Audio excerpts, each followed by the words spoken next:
Apparently, being first to turn it in put me last to go. So thank you very much.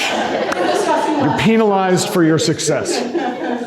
No, so I'm going to talk a little bit about the journey to innovation, which is going to pull a lot of the elements that we've heard together. We all have experienced similar kinds of issues. I just want to use the metaphor, Jeff Chamberlain, Dean of the Hicks Honors College at the University of North Florida, I want to use the metaphor of being on the road, that the road to innovation is long. And you look ahead at the task, and it's like, am I ever going to get there? Am I ever going to climb that peak? Usually, I feel like this little boy on this road that stretches way ahead, nobody else around him. There's a super highway with the cars whizzing by just off the screen. But that's me. I'm just trundling down that road, and sometimes I just think, I'm not going to get there. And so I'm tempted to stop.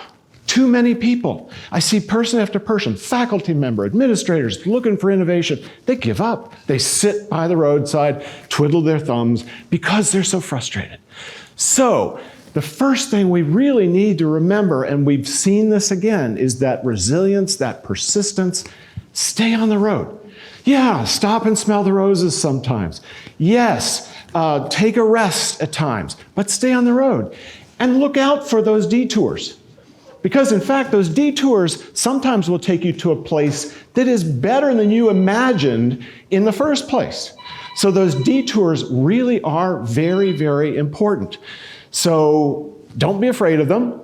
Take them when they show up and use them and find a way to pull them back together in the way that's going to be most effective for the challenges that you're doing. So our first idea was to create a physical collaboration space. We didn't have one where I'm at. So that was natural. But then the pandemic hit. So what we're going to do, our fellows and I collaborated and say, well, let's make a virtual collaboration space. But it went beyond that. We succeeded to some extent with that. We got the technology.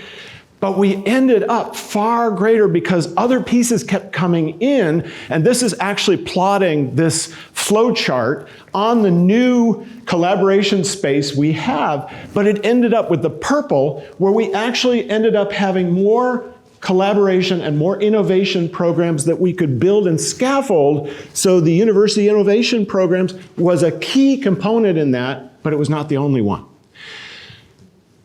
Everything is still in flux. It could still fall apart. There may be detours. So how do we stay motivated? Key is to remember that where you're at on campus, you are a catalyst. You may not feel like it. You may feel like the outcast. You may feel like you're the only one there doing this thing and moving along, but you are making a difference. There's something tangibly different on your campus when you are working towards innovation. You don't see it, it may be slow, but it's coming. And the second thing you're doing, not only are we reinforcing each other by this community, this UIF, FIF community, and strengthening, supporting has always been the highlight of my week when we had a meeting, but you're also affecting the other people because some of us have talked about this. We're not good networkers, but when you've got an idea, you got a plan, you got something you're trying to achieve, you begin to find those people and you're developing a network. Lo and behold, all of a sudden something is actually happening. And if you keep those things and keep going down that road, the road actually changes on you. I have been way back in the woods, didn't even see that tower, but before you know it, you're actually climbing and you're higher and further along than you ever thought you could be. So my question is, where are you investing yourself? Not just the goal, but what are you doing to be a catalyst?